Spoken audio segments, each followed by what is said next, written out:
ছিল গণেশ চতুর্থী। সেই গণেশ চতুর্থীতে আমাদের পাড়াতে এক কাকিমার বাড়িতে গণেশ চতুর্থীতে বড় করে গণেশ পুজো হয়, সেখানেই আমাদের ছিল ইনভাইট।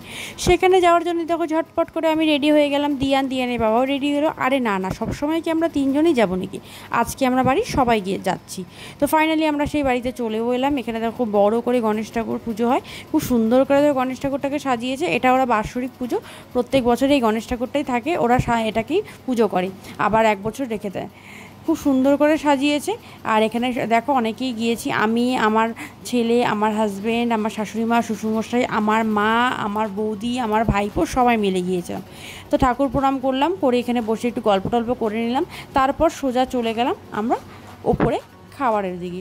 মেনুতে ছিল রাধাপল্লবী ছোলার তরকারি, পোলাও, আলুর দম, চাটনি, মিক্স পাঁপড় ভাজা, আর ছিল আইসক্রিম। তো বন্ধুরা, যতক্ষণে আমরা খাচ্ছি ততক্ষণে তোমরা গিয়ে ঝটপট চ্যানেলটা সাবস্ক্রাইব করে দাও। দেখা হচ্ছে